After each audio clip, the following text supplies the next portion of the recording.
I'd like to thank everybody for attending our training class this morning. My name is Ray Wirt. I've just been appointed manager of locomotive training for the museum by Superintendent Kruer. Also instructing is Ken Risto, who's got a lot of steam experience with the 1003 and various other engines he's handled. Jason Maxwell, who's the assistant curator of the department, and Phil Hain, who's a longtime volunteer. He and I will be teaching engine operation. Ken and Phil will be teaching efficient firing methods so as not to overfire the engine and get the most bang for the buck as one can out of the coal. And with that, I will turn it over to Ken and Jason. All right, thank you, Ray. As Ray said, I'm Jason Maxwell. Most of you know me. I'm the assistant curator of the steam department. I've been a volunteer here for about 30 years. A fireman and engineer on the Decapod and now the Shea, and I've run about half a dozen different locomotives in my time. Mostly on property. I have done some firing with those Chinese 210-2s one time as well. I have a little bit of experience off property. I've got a document I'm going to go through today, and then after that, Ken's going to cover some different specific firing topics in more detail. Then I have a firing video at the end of that. It's a Northwestern silent film from 1948, which is, I'll say, fairly applicable to what we do. It's a little bit different because it's more of a mainline operation, but it's still good learning for us to have. The way this is set up, and a lot of people have seen this before, is I go through a fair amount of detail on the startup procedures. And I want to start off by saying this is kind of like a list. You do this, you do this, you do this. It doesn't have to be done in exactly this order. This is the order that I think works well. But, you know, as a fireman, if you decide to do step 26 before step 27, because it works better for you, there's a little bit of flexibility in these things. But if there are things that are very firm and rigid, I'll mention them. Or things that are I strongly encourage, I'll mention them as we go through. And then after the startup procedure, I have a couple page discussion on what to do on the road, what to do in the morning, what to do when things aren't going well. It's easy to fire a locomotive. It's easy to engineer a locomotive when everything's working. That's when things misbehave or things malfunction that you need to have your wits about you and understand the equipment well enough to correct it. And that's when the training really comes in handy, when things aren't working properly. So with that, I'll get started. I'll go through the startup procedure first. I'm going to try to go through the startup and shutdown relatively quickly and focus more on the actual online running. Dan Paulison, who is a former fireman out here, he and I started working on this 10, 12 years ago. We made a draft, and I've made multiple revisions on that over time. I think I'm on about revision 10 of the startup shutdown procedure. And I also want to say that the center section on operation, I had Ken review and add a lot of Ken's comments, but Ken and I worked on the center section. So, the first thing I want to talk about a bit is lubricant usage. And I've listed all the different lubricants that we use on property, and I've got a lot of information here. The key learning on lubricants is that it's getting harder and harder to find the proper lubricants for steam locomotives because there aren't enough running, so the oil companies aren't making them anymore. So for example, machinery oil, that goes in the crosshead cups, openings in crosshead babbits, dynamo, front truck yoke pin, tender truck center bearings, etc. It's all listed there. We use a 20 weight non-detergent machinery oil. We actually had to change oils 3 or 4 years ago because we couldn't get the oil that we used to use anymore, and our oil vendor found a good alternative. As it turns out, that oil can in a pinch also be used in the air compressor, because in the air compressor we use a 30 weight non-detergent oil. But I talked to our oil supplier and he said you could use the 20 weight in a pinch if you were out of the 30. So that's what we use for machinery oil today. It could change in the future if that oil ceases to exist.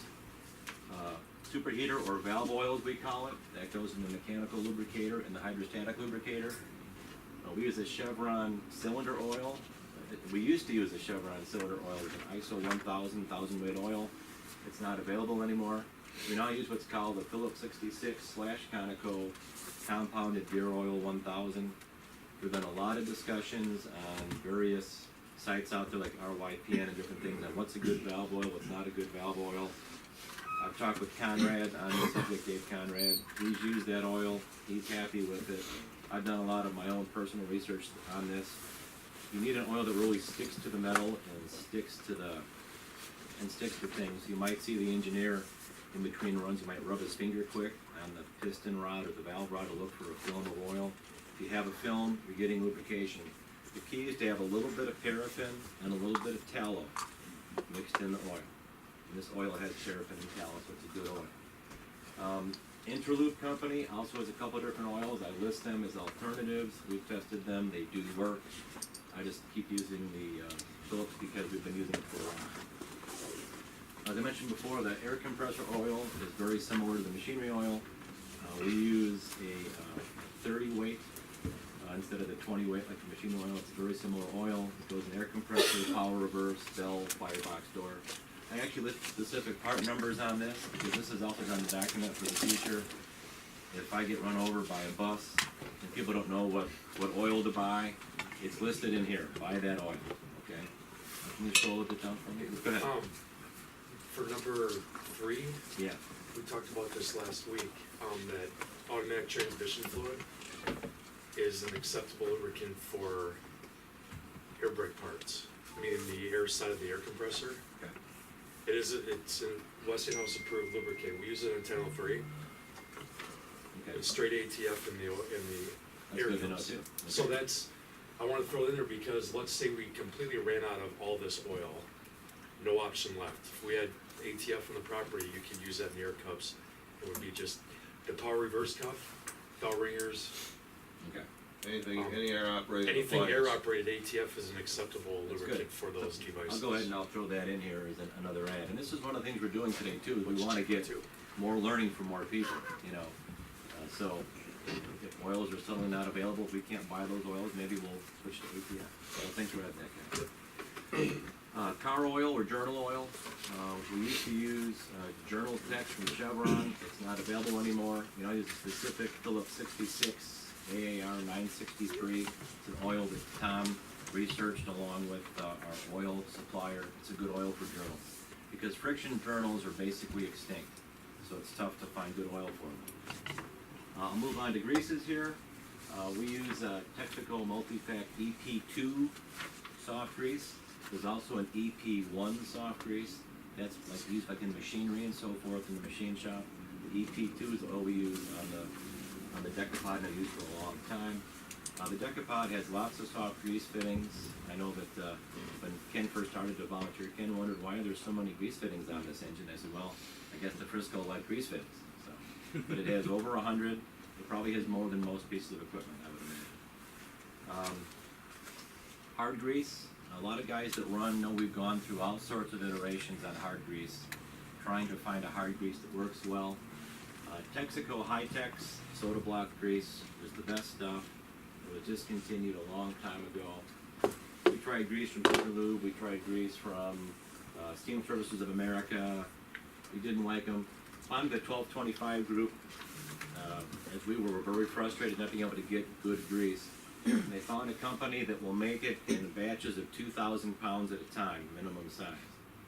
So they made 2,000 pounds, and I bought a couple hundred pounds off of Kevin Meyer 1225. So now we have, I think, 200, maybe 250 pounds of grease. It's an exact copy of the Texaco High-Tex. For guys that fire, I think you'll all agree, starting last year, we said, well, this grease is great. Well, that's how it used to be 20 years ago. So we'll keep using that better grease. It saves you time and it works good. A couple final comments. The Shea only, we use Crater grease on the engine gears at the Chevron open gear grease. We haven't bought any in about 20 years because it hasn't run in 20 years. As far as I know, it's still available. Final comment. We've not been always good about oil, labeling our oil cans. Because a lot of us go from memory. We're in the process of labeling more oil cans, and the goal is to get them all labeled this year. We don't have to go from memory on things. So go ahead and They're not trying to make things simple. try to make things simple. That's right. So Helps for those of us that have taken a crash course. there you go. My next comment is this startup shutdown procedure was focused primarily on what you do when you walk up to it. It's a cold start. So there are some differences between a cold and a hot start. So and I'll try to comment on those things as we go through. first thing is, probably the fireman's gonna get out here in the morning before the engineer. First thing you wanna do is, get the engine report box and look at the engine report. Does it say on there, do not run the engine? Does it say on there, do not touch the engine? I mean, something could have failed, something could have happened.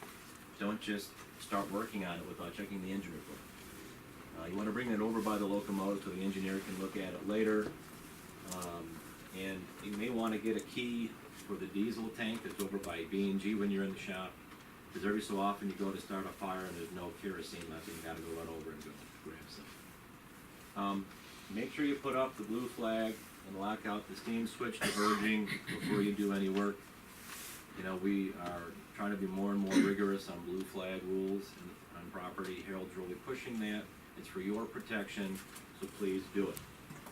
The fireman should go in the cab next and actually open up the boxcar, open up the engine cab, and make sure you have water in your cyclass. That is the first thing I do after I open up the cab and boxcars. Do I have water? If you don't have water, don't start a fire. So, I'll share a little story that happened roughly 20 years ago. We were getting ready to do a hydro, and this was before the days of the pool heater. We used to put a small little wood fire, maybe a couple scoops of coal in the firebox, just to kind of warm it up to about 100 degrees, and we'd squeeze the boiler. Well, we were filling the locomotive as guys were getting ready to start the fire. Let's just say that the guys starting the fire got ready faster than the guys filling the boiler. And we're getting ready to do the squeeze and see, why is there water running down the siphon? Well, that's interesting. The fire got started before the crown sheet got covered, and we actually had a weld let go a little bit on the side of the siphon. We had to re-weld it. So you'll see a little weld about this big along the edge of that siphon. Now, luckily, no permanent damage done. Tom Stoneberg was a very good welder. We welded it up. That was 20 years ago. It's held fine. But, guys were in a hurry. And they just lit that little fire before there was water in the crown sheet. That's the ultimate no-no. Cannot do that. That's the one time I'm aware of that it happened out here. And I bring it up because it can happen, especially when you're in a hurry and don't think about things. Okay. What do you do once you make sure you have water? There are several valves the fireman opens up in the morning: injectors, blowers, cylinder cocks. There's roughly 6 valves to open up in the morning. I'm not going to go through all the specifics. You guys have the handout. One thing I do want to comment is when you open up a valve, don't crank it open hard all the way. Always back it up a little bit, maybe a 1/16 of a turn. If you crank it open hard and it gets hot and expands, you won't be able to close it. It'll get stuck open. And I've seen guys do that and have to put pipe wrenches on valves and beat them closed, and it's not good for the valve. Just go back a 1/16 of a turn, it won't hurt anything, and that way you'll be able to close it more easily. Other thing is, there's a couple of lines on the mechanical lubricator. Open those up in the morning. I don't know if people know, but the mechanical lubricator is steam heated. There's a valve up next to the turret that turns on steam to it. And then that steam runs all the way along the side of the boiler. Then it comes back through the manifold oil lines to the lubricator. So it preheats the oil lines going from the mechanical lubricator, and it heats the lubricator.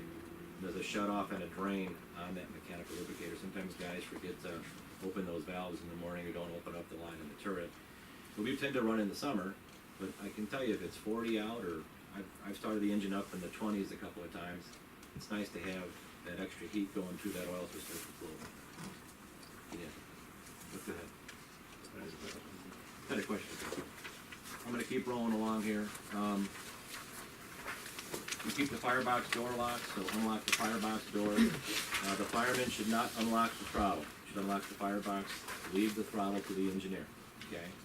We've also added a lock to the curtain on the locomotive this year because we've had issues with people getting in the cab.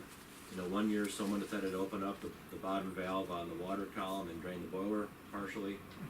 And so those things, we've had more and more issues with people farting around at the engine during the week. So there's now a lock on the curtain. It's the same key as the firebox door. I haven't mentioned I got to update this yet, but we just added that about a month ago. There's also little metal blocks in the blowdowns, so someone can't walk up and pull the blowdown and drain the boiler. So if they pull the handle, it won't open, so you have to remove those metal blocks for the blowdown. Okay. So we're trying to do things to try to keep it a little bit tougher for people to drain the boiler on us. And, you know, I found one time I found that the valve on the brake line in the front of the engine was open. Air compressor was running too, it can't make any air. Or it was just blowing up into the brake pipe, so I'm gonna turn that valve on. So inspect the engine as you're starting up, because someone might have screwed with something, I'm sorry to say. We do use a hand crane to put the stack fan on. That makes life much easier to use the hand crane. It's pretty straightforward to use. It locks around one of the stanchions and a handrail to put it up on the stack. Back when I qualified, part of qualifying as fireman was putting that fan up on top of the stack by yourself, unassisted, by hand. It was a requirement to qualify. It was a real drag to do. We're trying to be a little bit more reasonable these days and not try to kill people. That was, frankly, a very hard job to do by yourself, so the crane's a big step forward. You don't need the stack fan for a warm start. If you have, 50 pounds of steam pressure, you don't need to put it on there because you use the blower. Go ahead to number 10 here. Okay.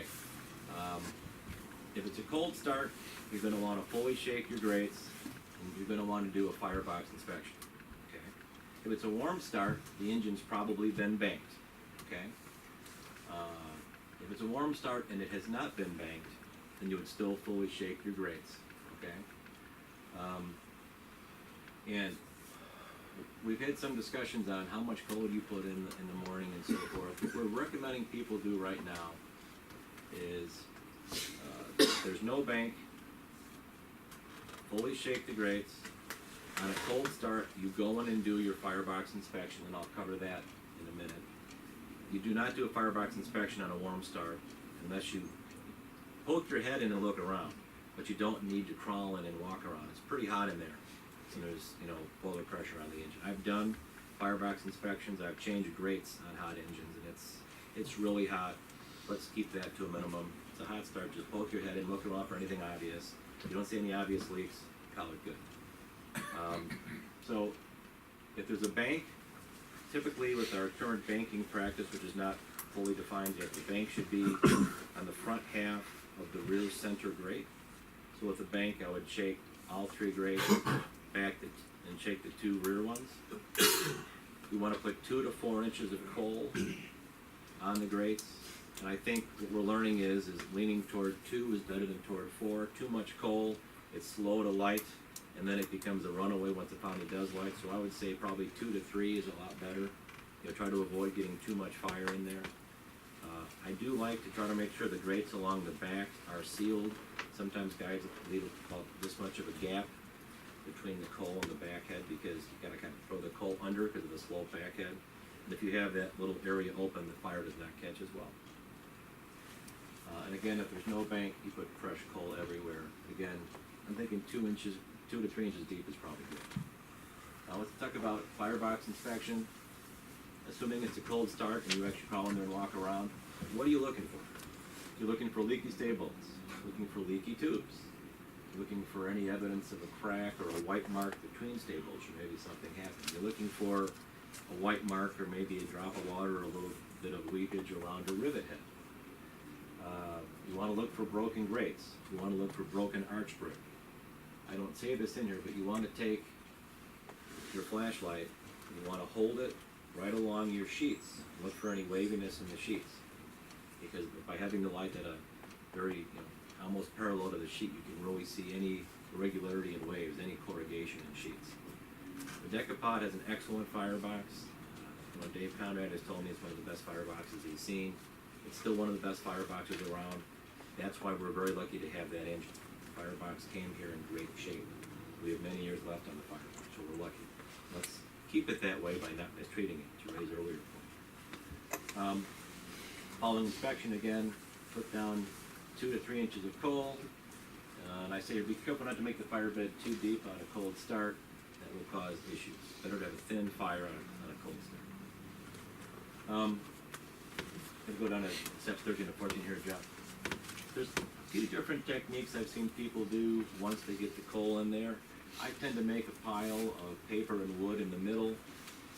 I throw a little bit of kerosene on top of that, not a huge pile, but I kind of crisscross and alternate the board so you can get airflow into it. I mix paper and wood, I throw a bit of kerosene on it. I throw one or two scoops, or one or two scoops of coal, and a bit more kerosene on it, and I light it. And I get that kind of central fire started, and then that will slowly expand into the firebox, and I keep adding tiny bits of coal around the edges, and I let it slowly spread. I don't want it to spread fast, I want it to spread evenly. And once that fire is lit, then it kind of becomes a mixture of working on the engine and checking my fire, right? Alternating back and forth. You can keep scrolling from me there, John. Okay, oops, that's, went too far, sorry. One thing that I do in the morning, once I have the fire lit, I want to have the water between a third and half a glass on a cold engine, not above half a glass when it's cold, because that water expands a lot. And if it expands too much, you'll be at a full glass if you start making pressure. So I think a third to half is a good place to start in the morning on a cold start. Okay. All right. At this point, this part gets into what are the things you need to do with lubrication. You know, so as you're checking your fire, say every 5 minutes, you're doing your soft greasing, you're doing your hard greasing. I'm not going to read all the words that I have here, but I do want to discuss a couple of quick points. I would say in general, we over-grease this locomotive. We typically run 40 to 50 miles a day. And, you know, back in service, it probably got lubricated every 100 miles. We're lubricating every 40 to 50 miles, okay? So what we're trying to do is be a little more judicious with our greasing. So I use 1 to 2 squirts on smaller rods and rotating parts. You know, if something's actually spinning, 1 to 2 squirts, not more than that. And I use just a partial squirt on small fittings such as the bell. And if you walk up to the bell and there's grease hanging all over it, you can wipe the extra grease off, take a look at it. If it looks like it's greased, don't add more grease to it. You know, I don't want to under-grease things, but I find grease falling off in clumps sometimes, so I think we tend to over-grease a bit sometimes. Grease turtles. Actually, scroll back, I'll go back up a second, okay. The Decapod, as I said before, has endless soft grease fittings on it. There's grease fittings on the front truck. There's grease fittings on the rod. There's grease fittings on the hub liners on the outside of the driver. There's grease fittings on the shoes and wedges on the boxes. Anything that they could think of a place to put a soft grease fitting, they put it. Does the grease fitting have a grease fitting on it? So you can Some grease fittings have a fitting on the fitting to make sure that they work. No, to exaggerate, but it's supposed to. One of the things I want you to do though is as you're going through and you're doing your greasing in the morning, you have to crawl up the center of the engine and grease your shoes and wedges. Look at the brake rigging. You know, a couple of years ago, I think it was Mike noticed a little crack in a piece of brake rigging. Probably been there for years, and we just had never before. This little crack was hard to see. We ended up pulling that apart and making a new foot and putting it back together. So, you know, that's the best time to do your inspection. When you're doing your greasing, look at the brake rigging. Look for missing cotter pins. Look for loose nuts. Look for little cracks. I forget last year when we lost the brake reading. Right. That was an old crack. Right, it was an old crack that we actually had found that crack a couple of weeks prior and had made the decision to fix it in the off season. And then we had a gasket that let go on the independent. That was exciting. And then the safety on the independent didn't work. So the brakes over pressurized, and then an old crack and a piece of brake rigging broke. So it was what I call a tertiary failure. It took 3 things to happen for that to fail. You needed the crack, you needed the gasket to go, and you needed the safety not to work on the brakes. But all 3 things happen to happen at the same time. And those are the kind of things that will sometimes catch you. I mean, no one's perfect, but you know, that's where awareness and constantly checking things will help. If any of those 3 things hadn't happened, that wouldn't have been a problem. The safety has been fixed. We're oiling our gaskets. We're gonna have a better gasket in there, and then that fork has been welded. So we fixed all 3 things. Okay, we'll put a 17 here. Can you expand upon something you said? Go ahead, sure. Cotter pins. And I learned this the hard way. Ken Aristo actually found it last year. We were walking around the engine, a cotter pin was missing out of the power reverse mechanism. So all that would have had to happen was that pin falls out, now you can't move the engine because you can't engage the valve gear. So cotter pins are actually pretty critical to make sure that they're all where they belong before you attempt to move the engine, or you might not be moving the engine, Right. at least not very far. Very true. I was going to do an inspection, so as a fireman, do that inspection up the middle, and later on I'll talk about engineers doing their own inspections too. And I touch on that a little bit in here. This is a pretty long paragraph about oiling.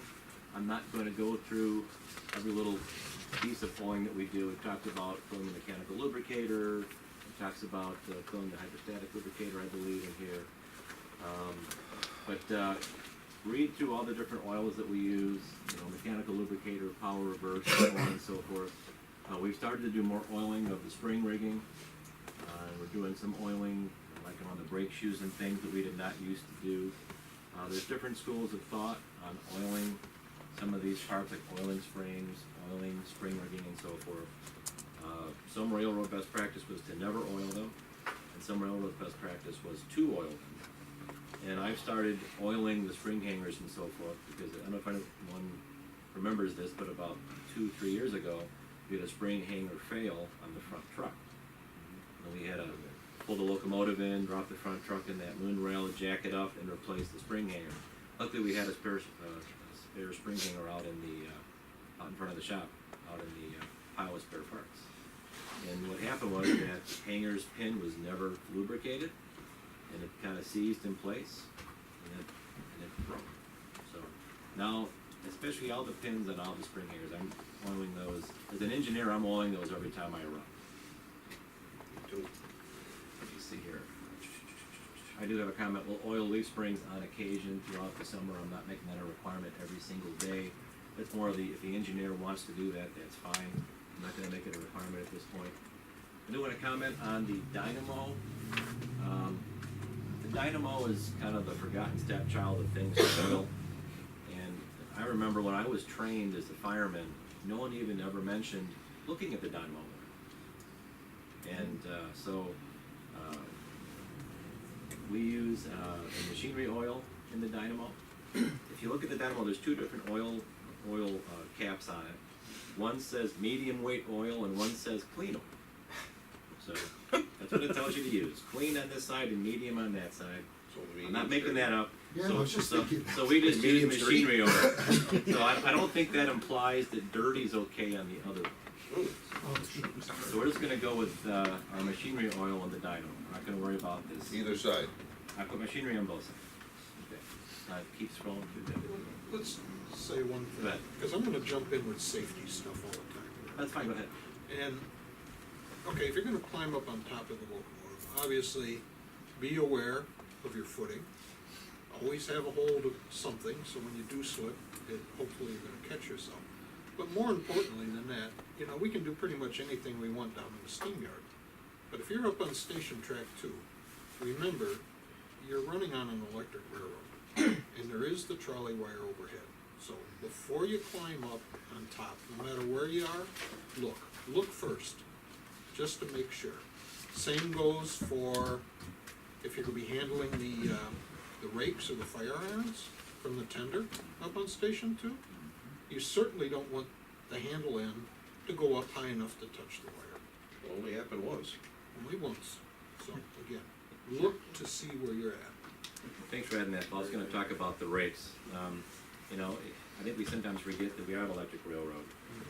The overhead is 660 volts, by the way. I have raked the fire probably 3 or 4 times in 25 years up in the station. Raking a fire is generally a bad idea, but sometimes you have no choice. And I was extremely careful watching where the handle of the rake went, because I don't wanna, as people said, touch it to the overhead wire and become the ground. I'll get to do it one time. So be very careful. If you ever look at photos of English steam locomotives later in life, after they had a lot of their mainline electrification, you'll see from the edge of the cab roof down to the tender, it's like chain link fencing. They've got fence up there, and I can only assume, and you probably know better, that's to keep somebody from inadvertently jamming the handle of the rake. It was very rare up that in they there. had those. The safety on that was very strictly enforced. It was essential that every locomotive operating under the 25 kV had these little white signs with a this red flash saying beware overhead live wire. If they didn't have that, they stopped them. And you thought, oh, that's I'm sure that really puts people. But if we think 600 volts is bad, they were operating on a 25 kV. Good, Chris. I have another safety thing. So if you're going to be lubricating the dynamo, like when you're closing doors or at the end of the day, you need to make sure your pressure is not near lifting the safety valves. Yeah, I try to avoid going up on top of the blower near the safety valves at the end of the day. I think that's just a good practice. You can always lubricate the dynamo In the morning. in the morning when you're at 50 pounds, when the odds of the safety popping are a lot more remote. But still be careful when the pressure's off the peg. And you can always put a comment in the engine report, lubricate dynamo. And then crew the next day can do it when it's cold. I think one thing I would perhaps flag going through this list is that we have a heck of a lot of items, many of which are to do with lubrication and things like that, but there are certain points on here which are safety and damage critical, like checking that the injectors are working before the pressure gets too high. That's your ability to Sure. get water into the boiler if something's wrong there. Right. That is a critical item. Another one is the checking of the sight glasses. And failure to have the sight glasses working properly was the thing which caused near disaster on Gettysburg. Right. So we need to flag that certain things here are absolutely critical to safety and operation. And as the boiler has told me in person a few years ago, the next boiler catastrophe will be the last. Dave Seaman told me to my face, there will be no more steam engines in the United States if there's another boiler catastrophe. Yeah, We're Dave not- basically said the same thing. In his opinion, if there's another major boiler incident, he thinks that could very likely be the end. I don't know. We if don't he- wanna be the ones having said catastrophe. I'm gonna get back to the list here in a second, but I don't know if you know it, but I've done some research on this, and my understanding is that after Gettysburg, the NTSB recommendation to the FRA was to discontinue steam locomotive operation. The FRA said, no, we're not gonna do that. So, it came a little closer than we might think to all this going away. So I think the next accident being the last is a really, very real possibility. Keep that in mind when we talk about safety. We're actually looking out for everyone that runs steam. It's looking out for us, looking out for everyone else too. And I think in the context of today's session on getting formalised training, one of the key findings out of Gettysburg was that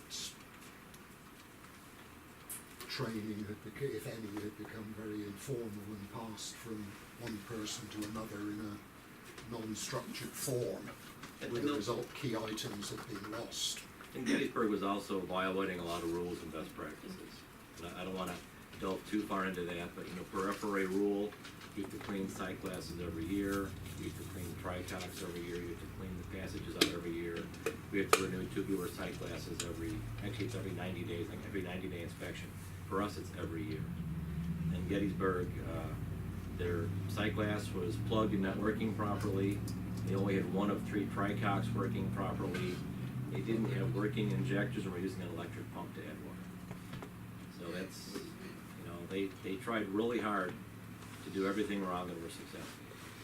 I'm going to continue on though. I don't want to take too long here. So the next one, number 18 here. When you fill the hydrostatic lubricator, it's a little bit of a tricky thing. Chris wrote a really nice document on hydrostatic lubricator. I encourage you to read it. One of the most important things on it is you never put cold oil in a hot lubricator. Okay, you can put cold oil in a cold lubricator. You can put hot oil in a hot lubricator. Never put cold oil in a hot lubricator. It will expand. It can break the lubricator. It can cause all sorts of problems. It can be very dangerous too. And so we keep our hydrostatic lubricator oil up on that shelf on the back head to warm it in the morning. Make sure that oil is warm before you put it in a warm lubricator. I'm going to go to number 9, and again, refer to Chris's document. Chris did a really nice job writing that. I know that, I was always trained not to open up the valves all the way in the hydrostatic lubricator because they didn't have stops on them. And so this winter, Chris and I actually opened them all up, and there are no stops on the steam feeds on either side that puts the steam in, that actually pushes the oil in. So on the valve on the side for the stoker and for the air compressor, you can actually thread those needle valves all the way out. So we're telling people go about 3 turns and no more. The other valves actually do have stops on them.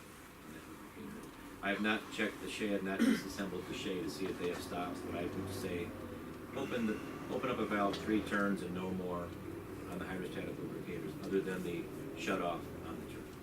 Just keep that as a good practice. If I remember right on the Shays lubricator, the oil feed valves on the bottom to each of the different feeds, those will unscrew all the way and pop right out. So, But don't I- sit there and just keep But twirling I it. think the 3-turn limit's a good thing to remember. Go ahead. Any fireman in here that needs to add oil during your tour of duty, be sure you get the engineer involved, because this is a very unsafe item if you have, if it backs out on you, if it expands and steam is in there. And you do not wanna wear that oil. It's not gonna come off your face, it's not gonna come out of your hair. I've been when it happened with another guy, and it is very, it'll hurt you. And You get a you wanna third-degree have your burn out of safety, it. you have to have your better have your safety glasses on that locomotive anyway.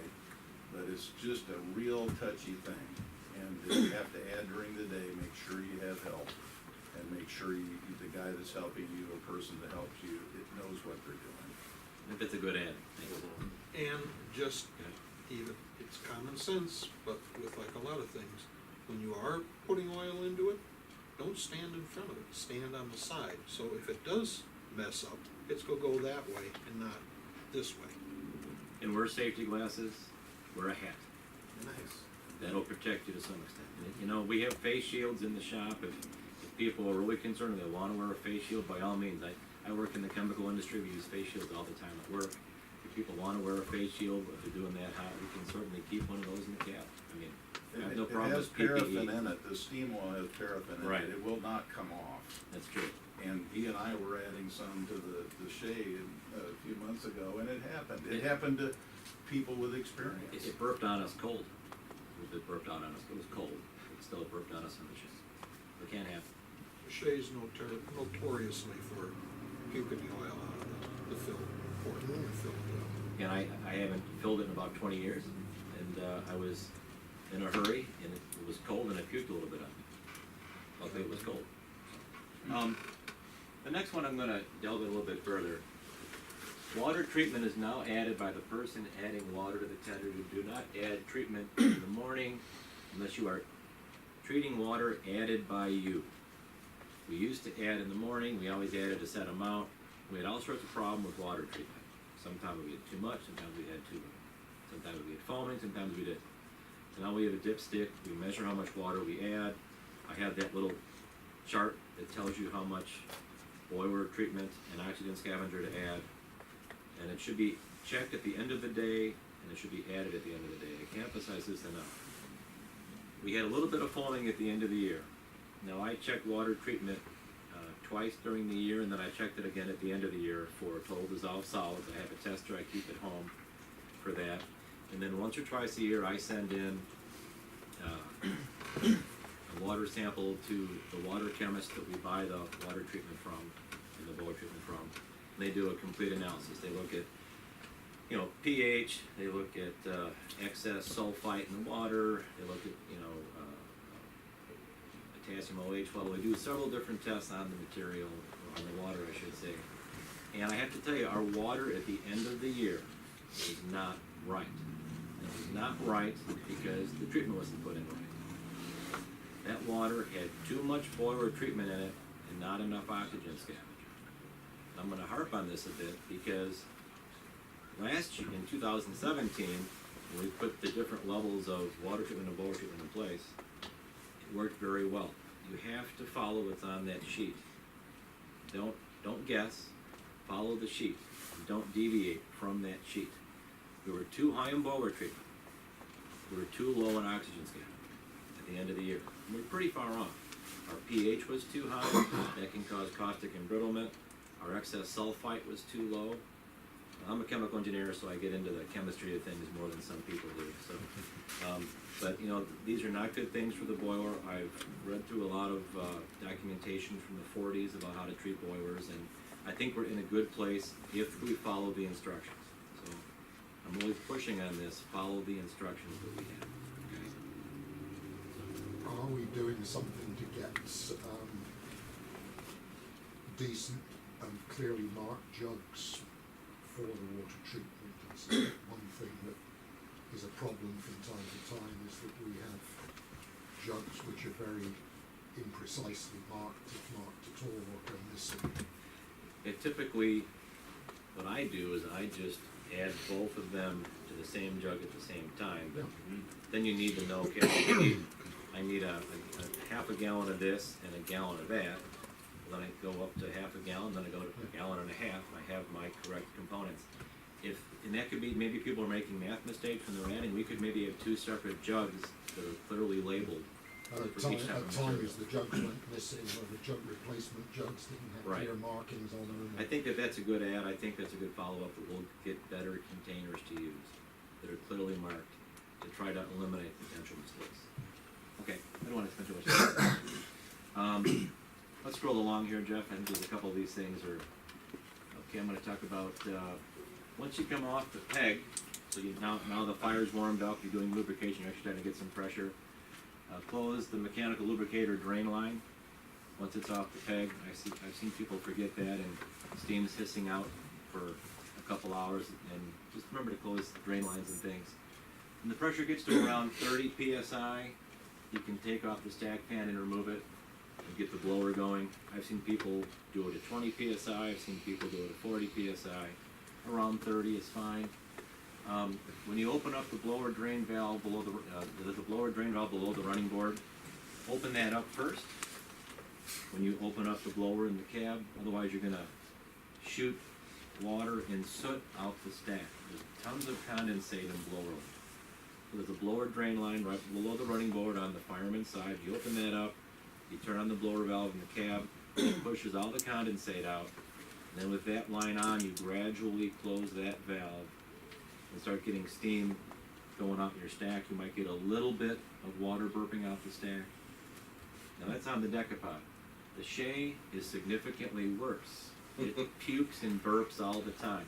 Constantly. Why is that? Well, that's because the cylinders are very far away from the, and so when the exhaust steam is leaving the cylinders, it has lots of time to condense to get to the stack and go up. So the engine's been sitting for 20 minutes, you've got this big, long, insulated exhaust pipe. You start the run, all that steam shoots through there, condenses, and it goes up the stack from the cylinders. And also, even though we redesigned the blower line, the Shea's blower line seems to collect condensation, condense like crazy. There is a little valve underneath the smoke box on the Shea, which is a little drain. Oh, the exhaust nozzle. The exhaust nozzle drain. I personally think I'm gonna leave that cracked all day when I run. Just cracked all day. It'll constantly let condensate from the cylinders drain. And on the Shea, never turn off the blower once it's on. I remember about 1996, my dad came out to take pictures of me firing 23 years ago. I'd inadvertently turned off the Shea's blower. I turned it back on and puked it over his new camera. He was not in a good mood with me. So I learned my lesson. And so on the Shea's blower, never turn it off. Always leave it cracked. That's a good practice in the decapod too. Never turn it fully off. It's part of the total visitor experience. Right. And a lot of these things, as you go through fireman training, you'll get training on exactly the procedure on how to do it. I don't have every nook and cranny of the procedure in this thing. I think one thing we should be very careful of on the blower drain on 1630 is that because of its position, it is commonly just ahead of the wall of the coal bunker, and you need to be real careful when starting to open the blower, because you can easily find people are coming around to photograph and Sure. do it. then there's a real risk of throwing boiling water and steam out horizontally. onto Right. the Well, engine. And that's true. Okay, I'm gonna move along, 'cause I don't wanna have this take too long. I check both injectors between 90 and 100 pounds to make sure that they're working properly. So you have boiler pressure, it's coming up, between 90 and 100 is where I wanna check my injectors. And, you know, as Nigel said before, it's very important to make sure that your injectors both work. And so if you've got 90, 100 pounds in the boiler and your injectors, let's say neither of them work, you can't get them working. The first thing you do is you tell your engineer, hey, I can't get these injectors to work. I would cut the draft way down on the fire to try to calm the fire down and give myself some time and see if I can get them working. But if you can't get them working, you're not going anywhere. You're done. And if you can't get them going, you just shake your grates, and then you get some people that know how to work on them mechanically to fix them. But this is a critical thing. Make sure you check your you don't want to check your injectors at 175 pounds when the safety's about to go off. Check them at 90 to 100 pounds. No, you got plenty of probably time. Jesus. So I just say that now. I've been on engines that as the pressure changes, the injectors are very inconsistent. Leviathans are that way. In my experience, at low pressure, it works far different than at high pressure. The decapods, pretty much, as pressure goes up, they work better. But they work fine at the lower pressure. So do the ones on the shade, And the Shea same way. The Shea injectors are lifting injectors, the decapod are non-lifting. The biggest problem on the Shea is on a hot day, the engineer injector will sometimes not work until you pour some cold water on it and cool it off. We'll learn how it behaves when we get back in service. A couple other comments. At some point along here, you want to set your drip rate on your hydrostatic lubricator. This is a good time to do that because you're getting some steam pressure. You're going to be starting your compressor soon. I go with the drip every 12 to 15 seconds when I first set the drip rate on the lubricator, and again, refer to Chris's document. As it keeps warming up, that drip rate will increase. You have to be slowly closing down that oil valve to get to a steady state. And again, I mentioned steam mounted hydrostatic, I say should be open 3 to 4 turns. 3 is plenty, 4 is an absolute max. I think 3 is probably a better target number. I mean, we checked it, you can go 12 turns, but there's no point to do that. Again, some of them will come apart. As soon as you have checked your injectors and your hydrostatic lubricator is running, actually, Jeff, scroll back a second, Jeff, I think this might have moved on. No, scroll ahead, please. Oops, this one? No, I think it jumped across the page here. Go to the list of the sorry. Okay, I talked, also in this bullet, I jumped past it because I looked away. At some point, you have to register your cycle messes and check your tricox. And Ken's gonna talk about this in more detail. I'm just gonna touch on this very quickly. Checking your injectors, checking your sight glasses and tricox are all super critical. And Ken will go into more detail on sight glasses, but the real key on sight glasses is that you want to open the drain to make sure that the drain works and is working properly. And there's a drain on the water column and the sight glass on the engineer side. There's a drain just on the sight glass on the fireman side. But you want to make sure that you can have good steam flow through the top valve when the bottom valve is closed, through the sight glass with the drain open. Good water flow through the bottom when the steam on top is closed. So you're checking individually, hey, the top line's open, hey, the bottom line's open.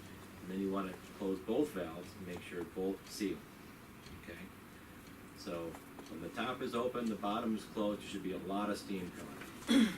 When the top is open, the top is closed, the bottom is open, a lot of water should be coming out. When both are closed, nothing's coming out.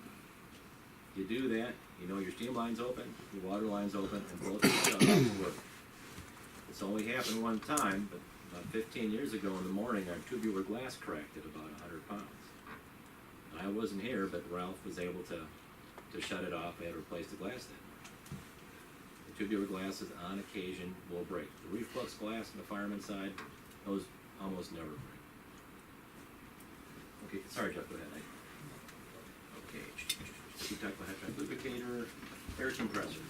So once your lubricator's going, you can get the air compressor going. We typically turn it half a turn, 3/4 a turn until it begins to pump slowly. All your air tank drains should be open. You should be starting to blow condensate out of the tanks. The compressor should run slowly.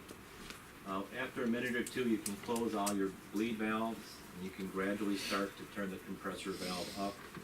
The real key on the compressor is that the resistance of the pressure in the system is like a shock absorber on the compressor. So I don't like to see the compressor turned up all the way until you have at least 50 pounds in the system. Otherwise it kind of bang itself apart. So once you get around 50 pounds, you can start to crank it up more. About this point, the engineer will be doing his engine inspection. You know, the fireman does his inspection, so does the engineer. He's looking for broken brake rigging again, loose pins, bolts, rods. There's an FRA inspection sheet, you know, our morning sheet in the morning. Pay particular attention to cotter pins and so forth. You know, and we go through specific training when you're an engineer student here to learn what to do, what to lubricate, what to inspect. And you check your sanders, your lights, you do brake tests, and Ray's gonna go through a lot of that in more detail. We walk around the engine with a small hammer. We hit the rods, hit the bolts, and those are things that the engineer does. I'm not gonna touch on it too much here. The fireman does hard greasing. The engineer or fireman will turn on the dynamo. I have found that the dynamo being off causes the headlight check to not work as well. So generally you want the dynamo on and you test the There is headlight. that. We've done that. The headlight's not working. Oh, the dynamo's on. So it happens. We're getting toward the end of the morning. You have to observe the pressure at which the safety lifts and report it to the engineer. Now, it's not on the FRA form, but Dave Sima also wants to know the time of the safety lift. He just prefers to see that on our daily report. What is the pressure at the safety lifts? What's the pressure where it seats? What's the time? And that should be on the daily inspection report. Keep going along. Okay, so the engineer and fireman will do the brake test, sander test, headlight checks, you know, all the things that you do right before you finish and ready to go with your FRA inspection. One comment here, make sure you have at least one can of superheater or valve oil stowed in the tray. Sorry. This is Ralph Huber. They got a quick break. Ralph's gonna come out today. Can you put that on hold for a second? So pretty much all the rest of this is the typical morning things. The engineer has to snip the flifters and heat up the cylinders, open up oil cups, things of that nature. I'm not going to go through all of this in detail. I am going to say, make sure you remove the chock before you move the engine. You chain the engine, make sure you remove it. On the day of an FRA steam test about 3 years ago, I got Dave up in the cab and said, boy, the engine sure is stiff today, and I had to really gun the throttle to finally go. Because the chain was still around the driver, so I made the chain shorter. So that's the one time I've ever done it, and Dave was, I think Dave didn't know, I didn't tell Dave, but you know, always keep these things in your head because we can all make mistakes. Final thing is we say make sure the blue flag is up in the morning, make sure that it's down before you run the flag over in the morning. So we haven't done that yet, make sure the flag goes down before you move it. Okay, so that's kind of the startup procedure. That took a little longer than I thought. Let's go ahead and scroll into the best practices in troubleshooting. And again, this is something that I wrote, and then I had Ken make some add-ons to it. There's a lot of books out there on firing. I just want to provide some best practices and rules of thumb. It's primarily 1630 focused. It has a little bit of coverage on the Shea.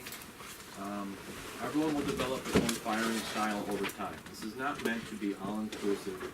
I'm just trying to give some best practices, things that work for me, some pointers. Okay? Again, you'll learn as you go, and then Ken will add to this. And Phil has a lot of good comments in his paperwork as well. Let's go ahead and go on. Okay, so you're in the station. You're waiting between trips. Might be a 15-minute wait, could be a 2-hour wait. Okay. The goal is to keep the fire burning lightly. You don't want to build pressure real fast. If someone can save me a donut, by the way. But you don't want to, hopefully there's still is one left. But you don't want to have the fire go out either. Okay, so that's kind of a balance that kind of takes some time and experience to do. I don't want to see the fire totally go out, and I don't want the pressure drop below 150. Okay, and And I have seen both of those situations occur over the last few years, and it just makes it too tough to recover. And as your pressure starts going down, your water level starts going down, so the water can contract a little bit. I think just keep that in mind. You want to keep all the grates covered, and I think keeping the water somewhere between a quarter and 3/4 of the glass is probably fine. So you do have to be a little bit attentive, and that just takes some practice over time. And again, whether you're stopped for 15 minutes or 2 hours is a big effect on it. Okay, preparing to leave the station. I'm going to talk about this for a while because I've seen, to be candid, a lot of problems with this over the last 5 years. When possible, I stress when possible, the fireman should begin to prepare his fire about 10 minutes before you're scheduled to leave. With experience, a fireman can be ready in 5 minutes or less. I can just tell the engineer to go as long as they're not totally dead, and I know how to catch up. But as you learn, I think 10 minutes is a good time frame, 5 minutes bare minimum. Sometimes the dispatcher will say, ready for immediate departure, 16:30, you have no warning. If you are skilled enough or in your fire and water and steam or in a situation where you're comfortable going, tell the engineer, yes, I can go. If you are behind, you're still learning, you're new to the job and you're not comfortable doing it, then you tell the engineer to tell the dispatcher, we're not ready to go. I'd rather have you leave 10 minutes late with the fire how you want it than leave not ready and then you're going to be fighting it on the road the whole time. Okay. I tend to add 3 to 5 scoops at a time with breaks in between. Let the coal start to light. I adjust the blower up a little bit. If you don't have enough blower, your coal doesn't light and you make a lot of smoke and you're wasting your time. You can add a lot of coal with no blower. It just sits there and looks at you. You gotta have enough blower to actually do something. So I end up with probably 12 to 16 scoops of coal, kind of in a donut around the periphery of the firebox. Okay. Sometimes, depending how dead it is, I might add 4 extra scoops along the back. Most of the time we run with a flat fire here. Sometimes I'll run with a little bit of a heel for extra coal along the back. And again, it can somewhat be a bit of a personal preference.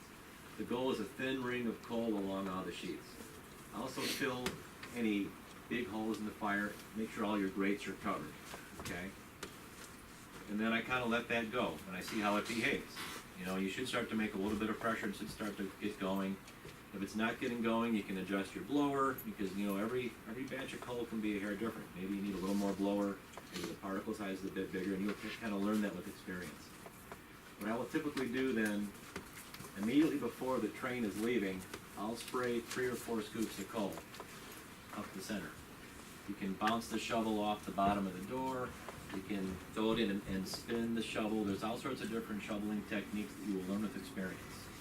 But one of the things that you want to think about is there are times that you want to take a scoop of coal, maybe put it in a spot not much bigger than this. You're trying to put the coal in a spot.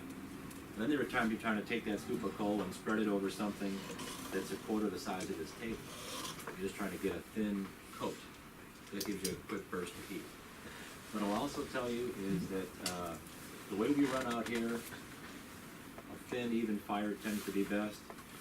Some people like to run big, huge banks across the back. I think that's not well suited for us. You can do, if we were pulling 50 coal cars at 30, 40 miles an hour, we'd probably want to run more of a bank in the back.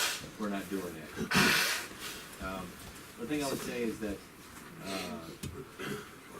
I find that because we have a siphon on the locomotive, spraying a couple extra scoops of coal right underneath that siphon gives you a pretty quick burst of heat. So if you're a little bit behind, a couple extra scoops right under that siphon can make a big difference. But again, fairly thin fire.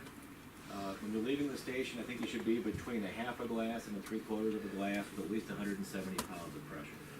These are all guidelines, and you know you'll learn as you go. You don't want to be leaving with a quarter of a glass and 160 pounds. That's just not a good idea. And it keeps going through there, Jeff. Okay. Actually, scroll back down. I do not want to see a hot, raging fire in the station. Okay. I've seen way too much of this the last 5 years. Because any sort of delay, you know, all of a sudden the streetcar comes in, or the L car comes in. Oh, we're going to hold you for 2 minutes to take passengers from that train. Well, now you're at 179 pounds. The safety goes off at 180. All of a sudden, you've got a full glass of water. You cannot let the safety go off when the glass is full because you can water hammer your safety. But then it's very tough on the engineer to leave with a full glass of water because he can start working the water if he's not careful. So I don't want to see that hot raging fire in the station. You know, better to have a thin fire that's catching and burning, 170 pounds maybe, 3/4 of glass is fine. But if you think about it, from the time you leave the station to Karsten's Crossing, that engine's never going to get above 10, 15 miles an hour. It's not going to be working very hard.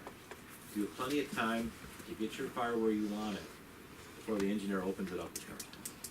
So you don't need a raging fire in the station. You want it to be ready, and then you finish getting the fire ready for the road as you're moving. I think that's one of the best things we can do.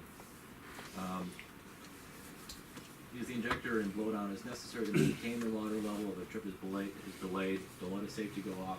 I don't like using the blow down in the station, but if we get delayed enough, I will, because we're not going to leave with over a full glass of water. It's just not good for the engine. Efficiency and preparedness are essential for good fire. Understand what the locomotive is going to do and fire according to the task at hand. This is my other comment. You pulling 3 cars or 12 cars? You know, I can assure you, when you're pulling 10 or 12 coaches, it's a different kind of fire than 3 coaches. Are you going to be? Do you have a stop at Johnson site? You're going to be sitting there for a while. This is going to be a trip straight down and back. You've got to think about these things. Have you and the engineer talked? Is the engineer planning on doing an easy trip, or is he said, "Hey, I'm going to run fast this trip"? Yeah, right. Is he going to pull the throttle back to his chin the next trip?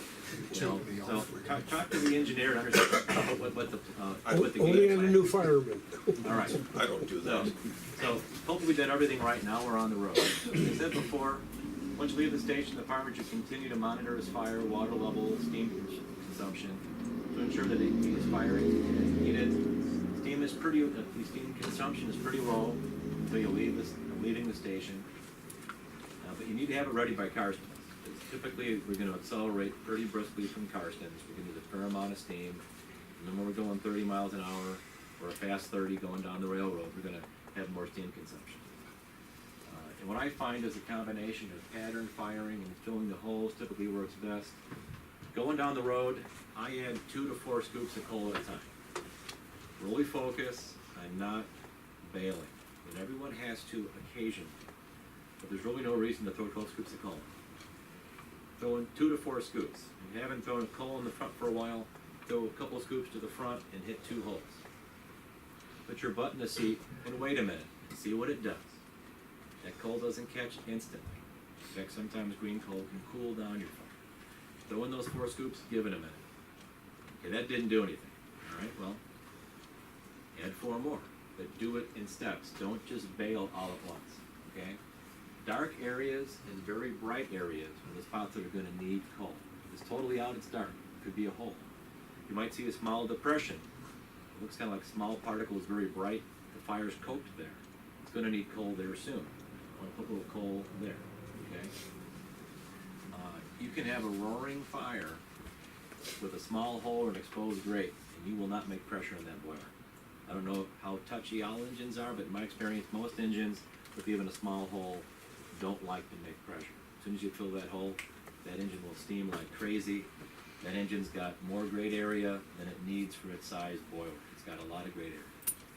That's another reason we don't run big, deep fires here. Let me see here.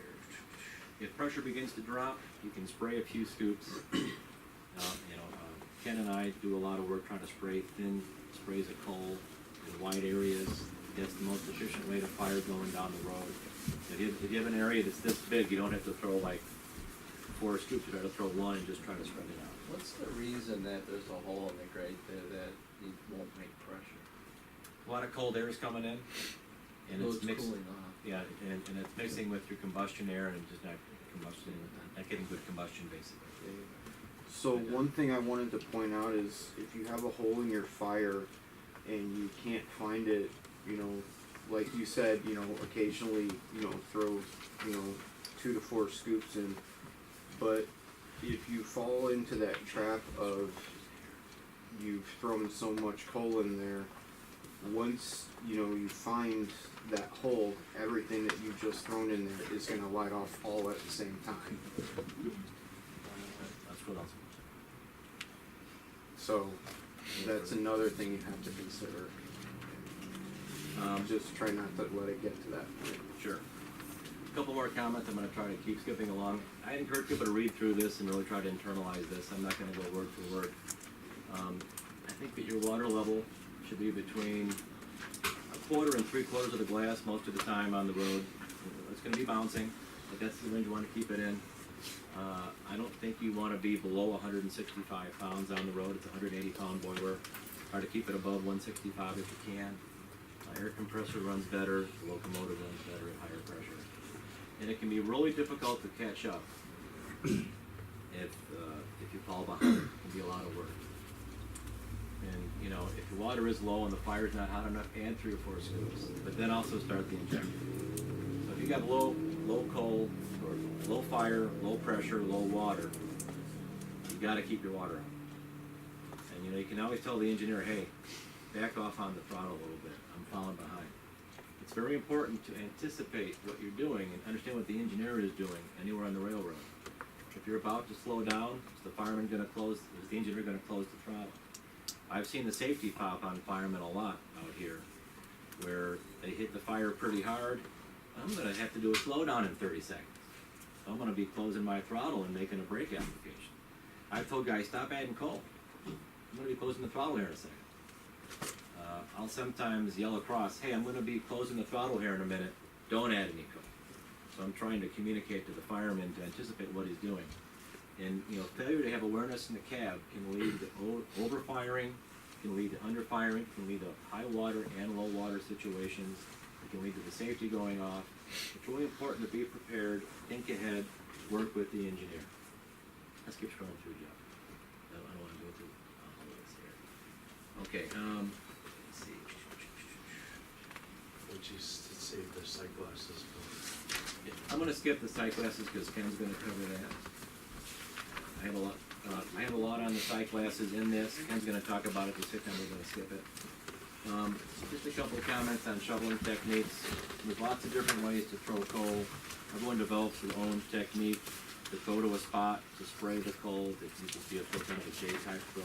You can put coal in different spots depending on what you do. And that's more of like developing your skill and working on your craft. Okay. And for this, if we can find a gravel pile and a bunch of ties, we can do an interactive training thing based on this topic that Jason's talking about to Yeah. actually teach you how to throw. First, if you can shovel gravel with just heavier than coal, then you should be able to throw coal to a spot 9 feet ahead of you. Sure. I It's think it's a good idea. It's a training thing that we did in Eau Claire. Built a firebox out of ties that was 9x6, which was 27/18 size. You painted an X on the ground and your job was to throw the gravel on that spot. And the good thing is about it, you can mess up and get it wrong and it doesn't cause any problems, like coal does if you get that wrong. But I'm willing to do this if we can find the materials and make a training session to learn how to do this. Sure. And then you can actually learn how to twist the shovel. I think Jason's watched me, I think I'm very good at using different techniques to get stuff where I want it. And you can teach yourself to do that with gravel in a critical scenario to help you practice. There are lots of different ways to throw coal. And Ken's exactly right. You know, Ken and I have worked hard, Brian Davies has worked hard to find different ways to throw coal. I know Brian has a couple of different throws that he does. And you know, like Brian holds the shovel a little bit different than I do when he tries to spray some coal along the right side. I have to hold it a hair different for some reason. So you kind of learn specific idiosyncrasies about yourself. I'm left-handed. I had to learn to shovel right-handed. So it took me a while to get good shoveling righty because I'm a left-handed person. When I shovel snow in the morning, I'm still a shovel on lefty. I mean, I better go righty because I'm left-handed. I have to force myself to always work on shoveling right-handed. So my words, snow is another thing too. If it snows again and you shovel your snow and you get the kind that flies off the shovel, you can practice that stuff. I do that. And we don't even need to build a tie firebox. If you find a pile of gravel somewhere, just go up and start throwing it and learn different ways to twist. Yeah. And twist the shovel and drag it back and make a scoop of coal cover this much area. Right. If you're really interested in perfecting this and being really good at it, those are ways you can help teach yourself. Right. The thing I would say is that I want everyone to use a 2, 3, or a 4 scoop. I've seen a few guys use like 6s or even 8s, and they overfire. We're not pulling 50-car freight trains here. You know, and if we did, we'd have the stoker going, so we wouldn't have to do this as much. But I've been trying to push on people to use smaller scoops, because quite frankly, it's harder to overfire with smaller scoops. And I think I see more overfiring situations than underfiring situations. Let's continue on, Jeff. Okay, I want to hit some troubleshooting here. And I think and then once I go through troubleshooting, I'm just going to touch really fast on shutdowns. There's a wide variety of issues that can happen while you're firing. You know, one of the things, like I said earlier, is when everything is going good, it's pretty easy. When things are not going good, it gets a lot tougher. So I just have a couple examples. So the train gets a last-second delay due to a change in schedule. All of a sudden you're delayed. One of the most common issues we have happens almost every day. Your fire can't be too hot, and make sure the center of the firebox is not heavily covered with coal until the train leaves. That's why I throw that donut all the way around coal. I might sprinkle a little coal in the middle so it's not out, but I don't want a full uniform hot fire when I'm sitting in the station. I hit the edges, I keep the center burning. Basically, as soon as I hear the engineer hit the whistle, then I start working on the center of the firebox. That's what I do, because I've been burned too many times over the years with last-second delays. And I'm going to say this, don't let the water glass exceed 7/8 of a glass. So if it's getting almost to the top of the glass and you're delayed, you just have to have the public step back and use the engineer's blowdown and drain some water out. You know, Tom is not a big fan of that, but I think that's the lesser of two evils. If we have to use the blowdown because we get delayed, use the blowdown. Let's keep going, Jeff. Okay. The dispatcher gives you orders for an immediate departure and the fire's dead. The water pressure's low. What do you do? Well, this is probably the second most common problem we have, because this happens all the time too. And this is going to come down to how good you are in the exact situation. But the most important thing is tell the engineer how much time you need to be ready. If you think you can go right away because you're good enough to do it, maybe I would give that a shot, maybe Ken would. That's okay, that's your choice as fireman. But if you think you need 5 or 10 minutes to get it ready, tell the engineer to tell the dispatcher, guess what? You didn't give us any warning, you're delayed 10 minutes. And that's life. Works for me. That's life, you know. So don't rush it, you know. We're not on a schedule. That's right. If you're in a big Same hurry, scoop. you can add that entire 12 to 16 scoops of coal all the way around the firebox. It's one of the few times I would do it. Crank up your blower and sprinkle a little bit in the center, and then give it a few minutes to start to burn. And you put a couple scoops under that siphon. Probably in 3 to 5 minutes you'll be ready. And there's not too much risk of overfiring in that situation because you're going to go as soon as you're ready to go. So the next one. You can't find a hole in the fire. The pressure is going down. The water's getting low. You're on the road. You cannot find that darn hole to save your life. Don't just throw a dozen scoops of coal in the firebox and hope you hit it. Don't just keep shoveling. It's not going to do you any good. A very large amount of coal can be added to the wrong spot and it will do almost nothing. You can have a raging fire with a hole, won't make pressure. First thing to do is remember your pattern. Throw coal to the next spot you plan to throw. Then wait a minute. A lot of times in my experience, when people can't find a hole, it's somewhere in the front half of the firebox and they can't see it. So I'd throw 3 or 4 scoops across the front. You've got a lot of fire burning in the back, let's say. Wait a minute. Then maybe I'll throw a scoop to each rear corner. Because sometimes you can't really see the corners real well. Our firebox is 9 by 7. It's a pretty wide firebox. You have to really be able to throw coal in those back corners. And if you're still struggling, tell the engineer you can't find the hole. You're having a problem. The engineer can reduce the steam usage. You can knock the throttle in. If we slow down to 20 miles an hour, who cares? We're not on a schedule. You know, and if it gets bad enough, just tell the engineer, just stop the engine. I'm having a problem. You know, if the water's low, you can't find your hole, stop the engine.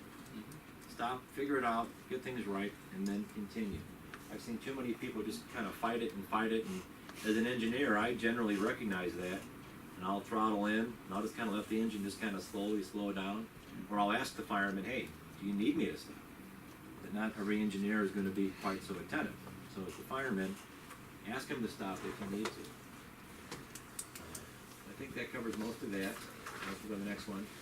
Okay, this is one of my favorite ones. The engine is foaming, or the fireman sight glass reads high when the engine is working. The fireman sight glass is not on a water column. Ken's gonna talk about sight glasses later. You can trust sight glasses in tricox on water columns. You cannot fully trust sight glasses in tricox that are not on water columns. And I've seen this happen on the Ecopod more than once. The engineer pulls out the throttle, and the fireman's sight glass just fills to the top. So now the fireman's sight glass is full, the engineer's sight glass hasn't changed, because it's on a water column. What do? You start to ignore the fireman's sight glass. If those two sight glasses don't agree, assume the engineer's sight glass is accurate. Very important, okay? That locomotive never had a fireman's sight glass in service. We added it per FRA rule. What we've learned is that engine, you can't trust the sight glass that's not on the water column. With any foaming, it's gonna read incorrectly. I talked about incorrect water treatment before. Our total dissolved solids at the end of the year, which is a measure of how clean your water is in a way, was around 5,000 TDS. That's incredibly high. And I think that we simply are not blowing down enough for the poor water we're starting with. So I have this all in bold. So going forward, we're going to do 2 blowdowns per trip, or you can do 1 blowdown that's twice as long. I'm not going to be that prescriptive, but I want twice as much blowdown time per trip as before. And I'm open to either way, whichever you prefer. Go ahead, Chris. Sorry, okay, sorry. So I want twice as much blowdown time per trip. Here I have, 4 to 5 seconds, 2 times each side, twice. You can do 10 seconds, 2 times each side, twice. We're also going to fully drain the boiler every 10 operating days instead of every 15 operating days. So we're going to double the blowdowns, and we're going to increase by about 50% how often we drain the boiler. And I'm probably going to be doing increased TDS testing throughout the year to see how we're doing. And I'll keep modifying this until we get it right. But we had higher TDS than I've seen before this year. Can I say something about the water out here? Sure. The water, this, you'd have to go back a lot of years to remember what I'm gonna say. The old dog stand, which is where Central Avenue Pavilion is now, the water had come out of the pipes yellow. There's about an I-beams coming out of the water here. The water's absolutely horrible on our property. So that's why we need to blow down more often and drain the boiler and refill it more often. This water is almost undrinkable.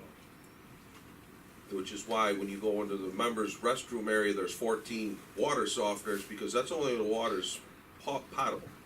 So TDS is total dissolved solids. We soften our water. That changes what is dissolved in the water, from hard to soft, so you don't get scale. But it does not have any effect on what the TDS actually is. It just changes what's dissolved in the water. So we have very high TDS. We have to basically blow down 1 gallon of water for every 7 gallons we evaporate. So basically 15% of the water that you inject in has to be blown down. We're not doing anywhere near that today. And I'm not even sure doubling it's going to do it. That's why we're also going to dump the boiler every 10 days and every 15 days. I'm going to keep trying to go fast here. The Shea is 2 normally installed sight glasses and tricox mounted on the back head. I don't remember ever seeing the Shea foam, to be honest with you. I don't know if you ever did foam back in the day. But just be aware there's no water column on that locomotive, so if it did foam, it could be a bit tricky to deal with. Let's continue on. Also, keep in mind the water glasses on the Shea, the fireman's glass is up higher than the engineer's glass. Yeah, they're not at the same height, they're offset. That's a good point to remember too. If the glasses aren't set the same, you gotta understand that difference. Next one is you're pulling a heavier train than normal and you're falling behind on pressure and water. What do? Well, I keep firing my normal pattern. I might add an extra scoop or 2 of coal each time I shovel.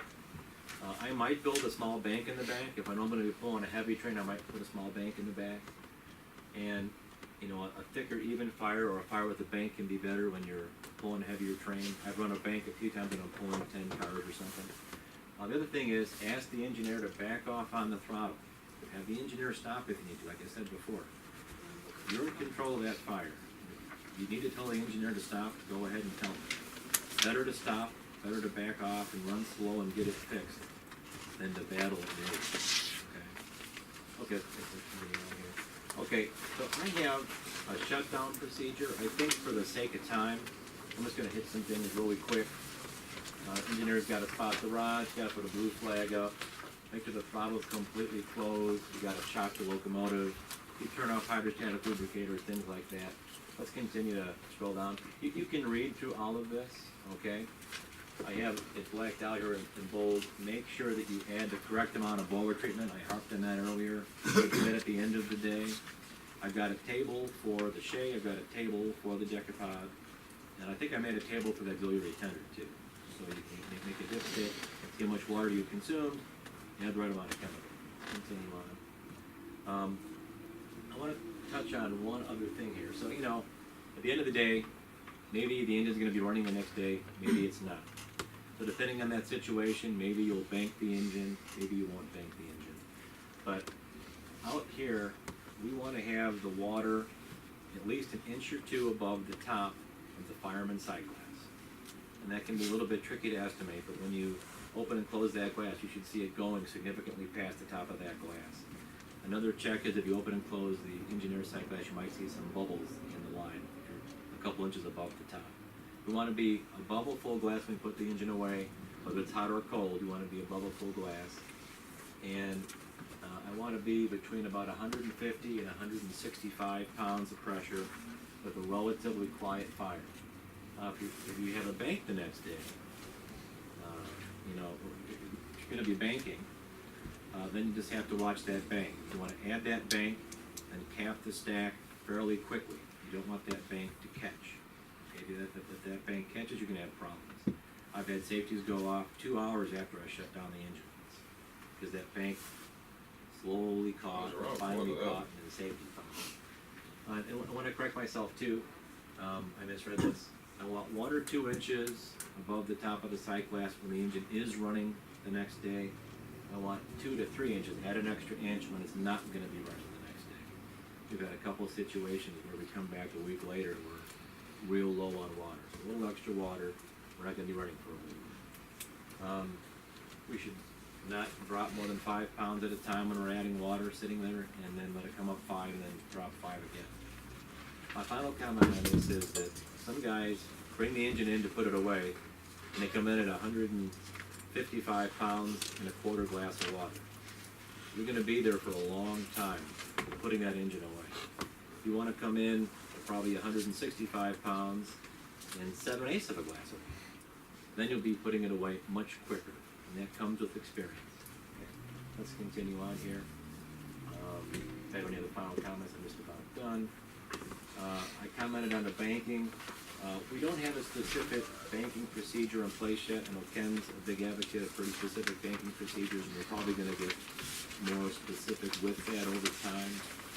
What I recommend for people right now is to throw roughly 20 scoops of coal on the center grate, about 2 feet in front of the firebox door, to the front of the rear center grate. About 20 scoops there seems to work pretty well. The other thing is that when you cap the stack, close the little door. If you leave the door open, the bank will most likely catch and you'll have problems. We used to think that if you close the door, the bank would go out, but I've tested it both ways. The bank will not go out with the door closed. It will catch with the door open. So maybe we should even tack weld that door closed so we can't accidentally leave it open. Probably be a good idea. Let's keep going here. Jason, should our standard procedure be that if we're running the next day at a bank? 'Cause in the past, I have always treated it, if the next day's fireman tells me to put a bank in, I put a bank in. But if they don't request. So I think the standard procedure going forward should be to add a bank unless you've communicated with the next day fireman and he requests that you not add one. If some people do prefer to dump and start over, I'm not going to say people can't do that, but I think we should bank any day it's going to be running the next day as I described, unless the fireman the next day does not want a bank. And maybe he feels like he wants to try to do a firebox inspection. You know, maybe someone told me they thought they saw a tube leaking or something. And I'm the fireman the next day, or I'm the engineer the next day. I might say, hey, don't put a bank in. It might be a little bit cooler the next day, so maybe I can hop in the firebox quick and take a look. Because I'll sometimes go in a hot firebox for maintenance reasons. Although, not for very long and with no fire. Yeah. I think that about covers it. I think we're about done here. I went a bit longer on that, but I tried to get through it pretty quick. I'm gonna turn it over to Ken. We'll go through some other additional fireman discussion topics. Again, read through this document. I did skip some things like fiberglass that Ken's gonna address. Let us know if you have any questions. We'll go through Ken's discussion. Then I've got a video, then we'll take a break and we'll move on to engineering firemen, or engineering break work. So thank you. Do a 5-minute break now and stretch. A 5-minute break is fine. You can take a 5-minute break. That's a Is good there a idea. bathroom in here? Yeah, there is. That's